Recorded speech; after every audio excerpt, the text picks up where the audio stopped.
चला म्हणे उलगडूया। सरत्या वर्षाच्या प्रारंभी डकार रॅली पूर्ण केलेले पहिले भारतीय ठरलेले पुण्याचे आंतरराष्ट्रीय रॅली ड्रायव्हर नववर्षामध्ये हे आव्हान कारकिर्दीत दुसऱ्यांदा पेलण्यासाठी सज्ज झाले। जगातील सर्वाधिक खडतर आणि प्रदीर्घ रॅली यंदाही पूर्ण करण्याचे उद्दिष्ट त्यांनी ठेवले आहे। सौदी अरेबियात 3 ते 16 जानेवारी दरम्यान डकार रॅली होईल। यामध्ये एकूण 13 फेऱ्या असतील।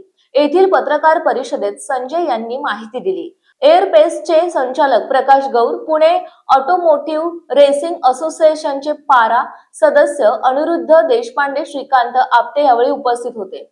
डकार मधील पदार्पणानंतर आलेले अनुभव, देशातील अनेक ठिकाणी विविध कार्यक्रमांना प्रमुख पाहुणा म्हणून उपस्थित राहताना रॅली प्रेमींनी केलेली प्रशंसा, त्याच वेळी वर्षभर केलेली तयारी, तंदुरुस्तीचे प्रयत्न अशा विविध मुद्द्यांवर संजय यांनी भाष्य केलं। संजय बगी गटात सहभागी होईल। फ्रान्सच्या कॉम्पानी सहारियन संघाकडून तो सहभागी होईल। फ्रान्सचा मॅक्झिम राऊत त्याचा नॅव्हिगेटर असेल। भारताचे रायस सियाल त्याचे व्यवस्थापक असतील। संजय मुंबई स्थित एअरपेस इंडस्ट्री संघाचेही प्रतिनिधित्व करेल। एअरपेस संघाने त्याचे प्रायोजक म्हणून पुढाकार घेतलाय। वर्षाच्या प्रारंभी संजयने डकार रॅलीत सनसनाटी पदार्पण केले। डकार रॅली पूर्ण केलेला फिनिश संजय पहिला भारतीय ठरला। त्याने क्लासिक गटात भाग घेतला। गटात 10वा आणि एकूण क्रमवारीत त्यांनी 94 स्पर्धकांमध्ये 18वा क्रमांक मिळवला। 14 दिवसात तब्बल 12 स्टेज पूर्ण करीत त्यांनी कारकिर्दीतील सर्वोच्च टप्पा गाठला।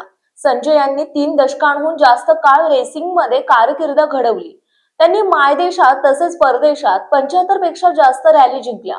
यामध्ये 2013 मध्ये त्यांनी आशिया पॅसिफिक रॅली मालिकेचे विजेतेपद मिळवले होते। सौदी अरेबियामध्ये या मोसमात प्रचंड थंडी असते। वाळवंटात रात्री थंडी आणि दिवसा ऊन होते। मार्गावर वाळूचे छोटे डोंगर असल्याने कारवर सदर नियंत्रण ठेवावं लागतं।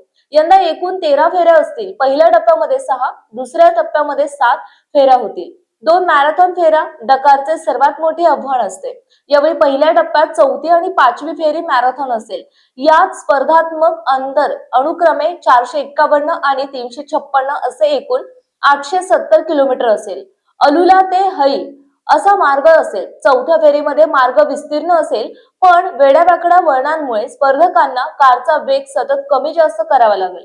5व्या फेरीत काही भाग खडकाळ असेल, त्यात स्पर्धकांना वळणामुळे दिशा सतत बदलावी लागते। 6व्या फेरीनंतर रियाद शहरात एका दिवसाची विश्रांती असेल। दुसऱ्या टप्प्यात 9वी आणि 10वी फेरी मॅरेथॉन असेल। त्यात वादी अद्दा वसीर ते बिशा असा मार्ग असेल। अनुक्रमे 418 आणि 371 असे एकूण 789 किलोमीटर अंतर असेल। या मॅरेथॉन फेऱ्या साधारण 48 तास चालतात। त्यात स्पर्धकांच्या मानसिक आणि शारीरिक क्षमतेची कसोटी लागते। डकार रॅली जी आहे हे आता 2 जानेवारीला चालू होईल आणि 18 जानेवारी पर्यंत चालेल ही रॅली।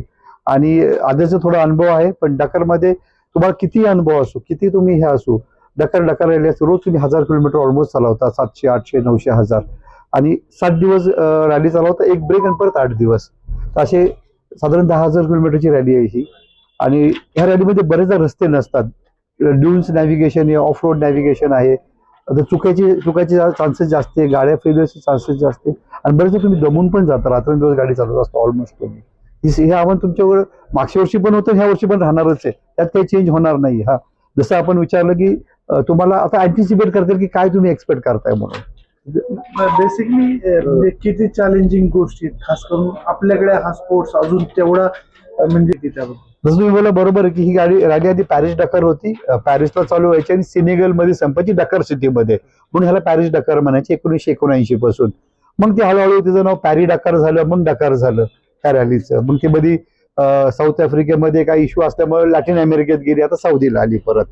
तर ही जगातील सर्वात टफ रॅली आहे। खूप लोकांना माहिती का नाही मला माहित नाही, पण आतापर्यंत 40 लोक याच्यामध्ये जीवहानी झालेली आहे लोकांची, 40 जणांची आजपर्यंत एवढ्या 40 वर्षामध्ये। आणि बरेचसे लोक परमनंटली डिसेबल पण झालेले आहेत।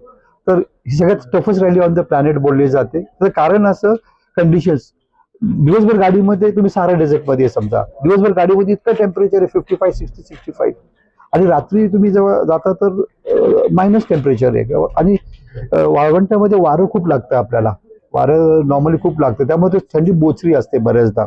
बरं, दुसरी गोष्ट तुमच्याकडे फॅसिलिटी काही नाही, मग तुमच्या तंबूत राहावं लागतं. तिथं तुम्हाला हॉटेल नाही किंवा काही नाही, उतरत कधी कधी तुम्हाला स्वतःची तंबू स्वतः ठोकायचे, त्याच्यात राहायचं. बेसिक फॅसिलिटी असते जेवणाची, आणि ते पण लाईन मध्ये उभं राहून जेवण घ्या. शॉवरची पण बेसिक फॅसिलिटी असते. तर स्वतःला फिजिकली फिट ठेवणं सगळ्यात मोठं चॅलेंज आहे, सगळ्यात मोठं चॅलेंज आहे. मग गाडीची लुक आफ्टर करणं, बरेचदा 2-2, 3-3 दिवस मला सर्व्हिस मिळत नाही, त्याला परवानगी नसती सर्व्हिस घ्यायला. वाळवंटात जाता सर्व्हिस टीम येऊ शकत नाही तिकडे, का जाऊ शकत नाही तिथं. मग त्यावेळेस तुम्हालाच सगळं करावं लागतं. गाडी म्हणा, मेकॅनिकल फेलियर सर्व्हिस तुम्हालाच करावं लागते. त्यासाठी तयारी काय करावं लागली, खास करून जे एकतर ते काय केलं? मानसिकता तुम्हाला स्ट्रॉंग ठेवावं लागणार आहे. तुम्हाला एक दिवस 1 डे ॲट अ टाइम तुम्हाला घ्यावं लागेल याच्यामध्ये ऍक्च्युली. आणि तुम्हाला काय ब्रेफ थोडं राहावं लागेल, आणि कॅल्क्युलेट पण चालवावं लागेल. तुम्हाला उगाच शूरवीर उपयोग नाहीये. कंडिशन्स प्रमाणे तुम्हाला गाडी फास्ट आणि स्लो करता आली पाहिजे. मोठे ड्यून्स आहेत, टेरेन रीड करणं, नॅव्हिगेशनवर लक्ष देणं, तर सगळ्या पॅरामीटरवर लक्ष ठेवून तुम्हाला गाडी चालवायला लागणार. त्यावेळेस तिथे डिसिजन्स तुम्हाला घ्यावे लागणार. तुम्ही काय तयारी?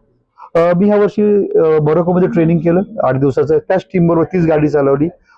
थायलंडमध्ये क्रॉस कंट्री रॅली चालवत राहिलो, 4 रॅली केल्या, एक एशिया क्रॉस कंट्री चालवली. त्या सगळ्या रॅली बिल्टअप होत्या डकारसाठी. ही मोठी रॅली आहे, त्यासाठी बरेचसे तुम्हाला फिजिकल फिटनेसचं ट्रेनिंग केलं मी बरेचदा.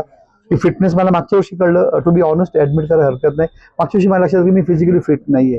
त्या वर्षी मी जवळ 7 ते 8 किलो वजन कमी केलं, आणि पुढच्या वर्षी पण अजून करायच्या यात आहे. तर सगळ्या बाजूनी काही ना काही प्रयत्न करत इम्प्रुव्हमेंट करण्याचा प्रयत्न केला याच्यावर. हवामानाशी जुळवून घेताना का घेण्याकरता काही विशेष परिश्रम पण काही नाही, त्याच्यासाठी काहीच नाही करतात. तुम्हाला फक्त मेंटली स्ट्रॉंग राहणं, थोडंसं पाणी जास्त पित राहणं, सोल्युबल्स घेणं, आहार तुम्हाला नीट ठेवायला लागत, ते इम्पॉर्टंट आहे त्यासाठी असं मला वाटतं. आणि एज मॅटर करतं का काही त्याला? तुम्ही सगळ्यात ज्येष्ठ आहात किंवा काय त्याच्यावर? ऍक्च्युली डकरमध्ये माझ्यापेक्षा खूप लोक ज्येष्ठ आहे, 78, 75. ह्या रॅलीला एक्सपिरियन्स गरज आहे, एजचा विषय नाहीये. तुम्हाला जास्त एक्सपिरियन्स असणं गरजेचं आहे ह्या रॅलीमध्ये, का तुमचा एक्सपिरियन्स कामाला पडतो. Age is only a number असं मला वाटतं. रिझल्ट कसा, चॅम्पियन कसा आहे? काय नाही, जो फास्टेस्ट आहे तो फास्टेस्ट आहे. नॉर्मल रेसिंग टाईपच रेस आहेत ह्या. आणि तुम्हाला रोज फिनिश करणं, गाडी पंक्चर न होऊन देणं, अशा बऱ्याचशा गोष्टी तुम्हाला काळजी घ्यावी लागणार त्याच्यामध्ये.